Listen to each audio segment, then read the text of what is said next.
Good morning all of you. मैं Jyoti Singh GRF मेरा जुनून होम साइंस क्लास में आप सभी लोगों का स्वागत है। आज हम लोग पढ़ेंगे इकाई 8 का जो हमारा टॉपिक पहला था उसको हम पढ़ चुके थे, विवाह व पारिवारिक संबंधों की गतिशीलता के विषय में। आज हम लोग उसके आगे दूसरा टॉपिक हमारा है परिवार नियोजन और गर्भ निरोधक साधन के विषय में।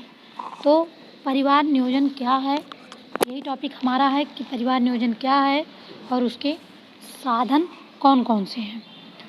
तो जो है परिवार नियोजन क्या होता है, परिवार कल्याण के लिए बच्चों की संख्या सीमित कर परिवार को नियोजित करने की प्रक्रिया को ही परिवार नियोजन कहते हैं। परिवार नियोजन का अर्थ जब पति पत्नी दोनों मिलकर ये चर्चा करें और निर्णय लें कि उन्हें कब और कितने बच्चे चाहिए, जिससे वे प्रत्येक बच्चे को पर्याप्त प्यार, देखभाल, ध्यान और अच्छी शिक्षा दे सकें। हालांकि हमको जितनी भी चीज़ें दिखती हुई हैं उसके विषय में जानकारी लेने की ज़रूरत बहुत ज़्यादा अध्ययन करने की ज़रूरत नहीं है। एक वाक्य में आप लोग जानिए कि परिवार कल्याण के लिए बच्चों की संख्या सीमित कर परिवार को नियोजित करने की प्रक्रिया को ही परिवार नियोजन कहते हैं।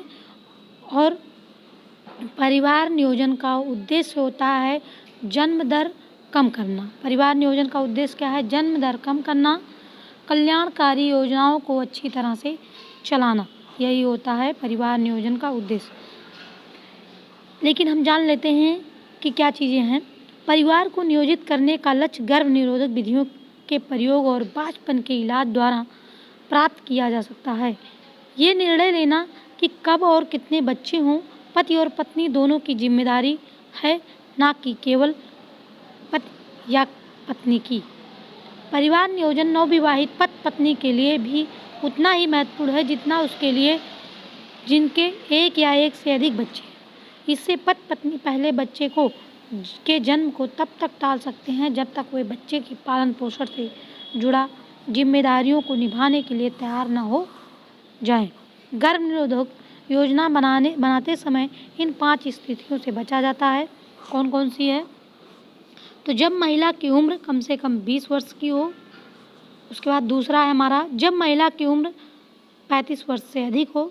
जब 2 गर्भ निरोधक गर्भावस्थाओं में कम अंतराल हो, जैसे 2 बच्चों के बीच 2 वर्ष के से कम का अंतर। जब गर्भपात के तुरंत बाद गर्भ ठहर जाए 6 महीने के अंदर। फिर उसके बाद 5वां हमारा है जब बहुत बच्चे हो जाएं, जैसे 4 से अधिक बच्चे हो जाएं, तो इन स्थितियों को ध्यान में रखते हुए गर्भ निरोधक योजना को अपनाना चाहिए। पति पत्नी को क्या करना चाहिए? देखिए, परिवार नियोजन की विधियां जोखिम होती हैं। किसी भी महिला को अपना पहला गर्भधारण 20 वर्ष की आयु के बाद ही करना चाहिए। 35 वर्ष या उससे अधिक आयु को महिला गर्भधारण से बचें। पहला बच्चा होने के बाद दूसरे बच्चे के लिए पत्नी को कम से कम 2 वर्ष के लिए रुक जाना चाहिए। और गर्भपात के बाद पुनः गर्भधारण करने के लिए पति पत्नी को कम से कम 6 महीने रुकना चाहिए। कितने महीने? तो कम से कम 6 महीने रुक जाना चाहिए। और परिवार को सीमित करने के बारे में सोचना चाहिए, जिससे प्रत्येक बच्चे को आवश्यक प्यार, देखभाल और ध्यान दिया जा सके। तो क्या है कि पहले तो 20 वर्ष के बाद ही गर्भधारण करना चाहिए। दूसरी बात, यदि उम्र 35 वर्ष हो जाए तो गर्भधारण से बचना चाहिए। उसके बाद अगर एक बच्चा हो चुका है तो दूसरे बच्चे के लिए कम से कम 2 वर्ष रुकना चाहिए। और यदि एक बार किसी भी आकस्मिक रूप में या किसी भी परिस्थिति में गर्भपात हो चुका है तो 6 महीने तक, कम से कम 6 माह तक रुक जाना चाहिए। तो ये रहा हमारा कि पति पत्नी को क्या करना चाहिए। फिर इसके बाद आगे हम देखते हैं परिवार नियोजन से लाभ क्या होता है। तो जन्म दर कम होता है और स्तन और अंडाशय के कैंसर के खतरे कम हो जाते हैं। जब कोई माँ गर्भ धारण करती है तो वो एक बच्चे के जन्म के बाद दूसरा बच्चा जब होता है तो स्तनपान बार बार निरंतर करवाती रहती है, तो इससे क्या होता है, स्तन और अंडाशय के कैंसर का खतरा बढ़ जाता है। गर्भावस्था और प्रसव के समय होने वाली जटिलताओं से मृत्यु भी हो जाती है, मृत्यु का भी खतरा रहता है। तो बच्चे की देखभाल के लिए अधिक समय मिलता है ऐसी स्थिति में। उसके बाद शिक्षा के लिए भी जो है सहायक होता है। जब अधिक बच्चे हो जाते हैं तो व्यक्ति सभी बच्चों को समान रूप में अच्छी शिक्षा नहीं प्रदान कर सकता है। आर्थिक स्थिति जो है सही ना होने की स्थिति में और सामाजिक गतिविधियों में भी प्रभाव पड़ता है। फिर उसके बाद बच्चों को लाभ क्या होता है, उन्हें बेहतर अगर परिवार नियोजन को ध्यान में रख करके बच्चे सीमित किए जाते हैं तो बेहतर पोषण उन्हें मिलता है और बाल्यावस्था में होने वाले रोगों से उनको सुरक्षा मिलती है। अपनी माता को पर्याप्त ध्यान, जो माँ होती है वो अपने बच्चे के ऊपर पर्याप्त ध्यान दे लेती है। माता पिता का अधिक ध्यान और प्यार उसे मिलता है। उसके बाद आगे हम देखेंगे पुरुषों के लिए लाभ क्या है। पुरुष को अपनी पत्नी और बच्चों के बाल्य स्वास्थ्य और खुशहाली की रक्षा करके अधिक संतुष्टि का एहसास होता है और पति को अधिक समय दे पाने के कारण पति पत्नी के आपसी संबंध बेहतर होते हैं। दो बच्चों में उचित अंतर होने से पुरुष को अगले बच्चे के जन्म से पहले आर्थिक नियोजन के लिए पर्याप्त समय मिल जाता है।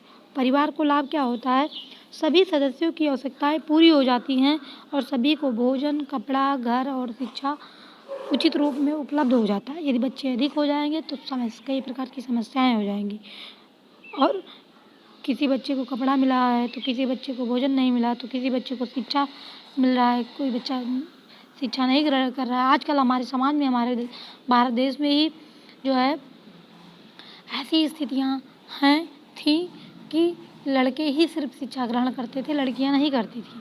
लड़कियों को घर का काम सौंप दिया जाता था क्योंकि घर की स्थितियाँ ठीक नहीं थी, पैसे नहीं रहते थे, इस कारण लड़कियों को नहीं पढ़ाया जाता। परिवार नियोजन अपनाने से परिवार की आर्थिक लाभ होता है। परिवार नियोजन अपनाने से उसके बाद परिवार नियोजन के लक्ष्य और उनकी मुख्य जानकारियाँ क्या हैं। परिवार नियोजन का उद्देश्य होता है जन्म दर कम करना और सभी कल्याणकारी योजनाओं का अच्छी तरह से चलाना।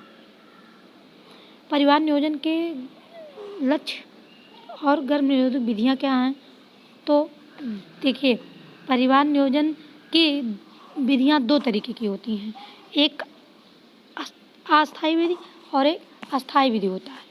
कितनी विधियाँ होती हैं, तो दो विधियाँ होती हैं। एक क्या होता है अस्थायी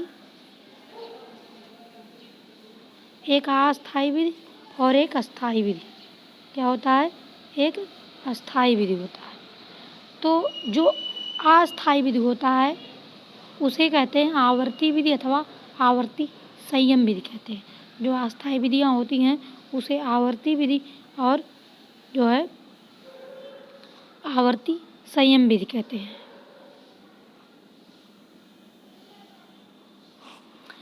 जो आवर्ती विधि अथवा आवर्ती संयम विधि होता है, इस विधि का प्रयोग स्त्री के मासिक चक्र में होने वाले परिवर्तनों के समय के आधार पर किया जाता है।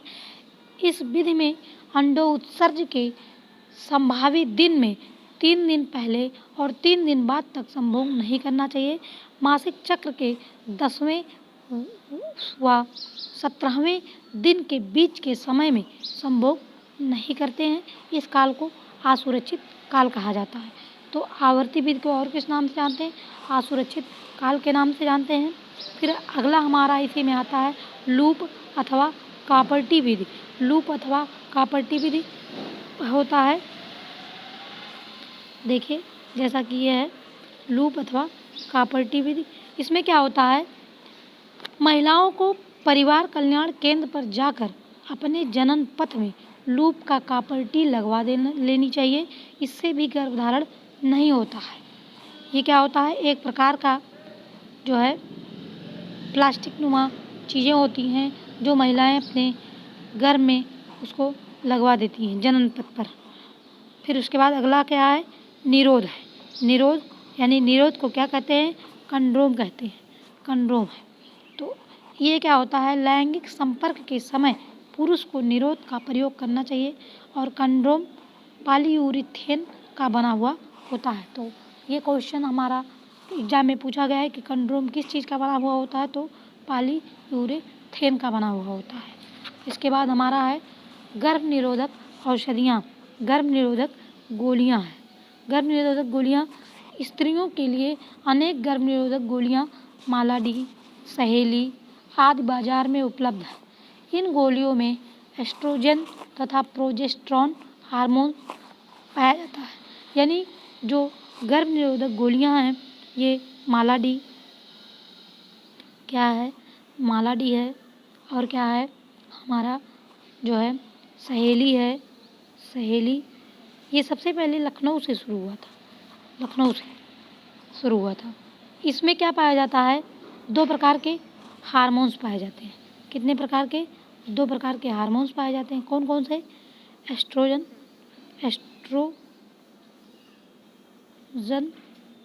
एस्ट्रोजन हार्मोन्स, उसके बाद जो है प्रोजेस्टेरॉन हार्मोन्स, उसके बाद प्रोजेस्टेरॉन हार्मोन्स,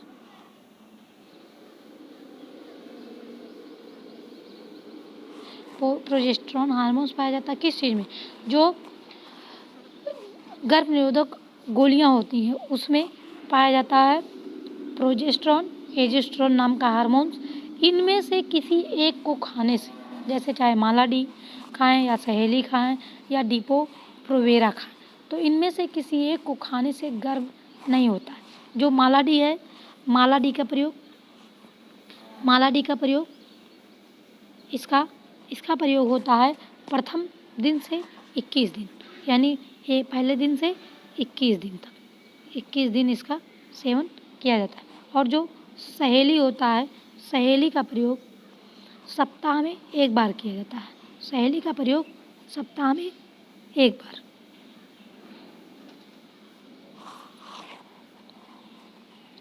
उसके बाद डिपो प्रोवेरा, ये एक प्रकार का इंजेक्शन है जो 3 माह में 1 बार लगवाया जाता है। उसके बाद हमारा है 5वां, कह सकते हैं क्या, आत्मसंयम होना चाहिए, यानी सेल्फ कंट्रोल। पुरुष तथा स्त्री दोनों आत्मसंयम रखकर भी परिवार का नियोजन कर सकते हैं। ये अस्थायी विधियाँ हैं। तो अस्थायी विधियाँ हमने कौन कौन से पढ़े, गर्भ निरोधक औषधियाँ, आत्मसंयम, कापल्टी और कंडोम, इतनी चीज़ें पढ़े। और इसमें कुछ विधियाँ हैं, लैम्बिन, माला चक्रविद। तो इसके बाद पुरुष को सीमित करने के लिए विधियाँ, परिवार को सीमित करने की विधियाँ 2 तरीके की होती हैं, हमने पहले ही बताया, अस्थायी विधि, अस्थायी विधि। तो अस्थायी विधि में हमने 5 चीज़ें पढ़ा और विस्तृत अध्ययन किया। क्या क्या था, तो हमारा क्या था, ये आवर्ती विधि अथवा आवर्ती संयम विधि, जिसमें क्या किया गया, जो है 3 दिन बाद तक संभोग नहीं करना चाहिए मासिक चक्र की, और 3 दिन पहले नहीं करना चाहिए इस विधि में। उसके बाद मासिक चक्र के 10वें व 17वें दिन के बीच के समय में संभोग नहीं करना चाहिए, ऐसा बताया गया।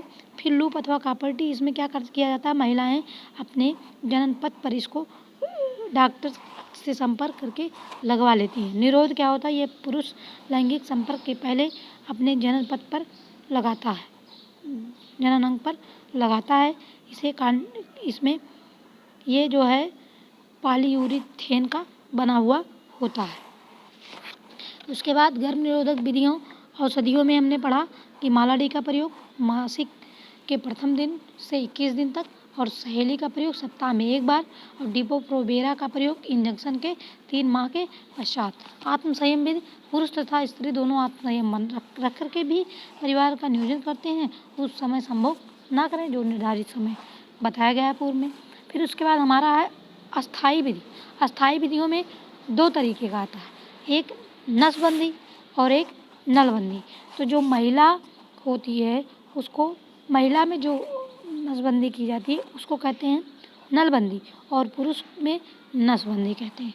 यानी जो नसबंदी होता है वो किस में प्रयोग किया जाता है, पुरुष के लिए प्रयोग किया जाता है, पुरुष नसबंदी। इसको कहते हैं वैसेक्टोमी। इसे क्या कहते हैं? वैसेक्टोमी।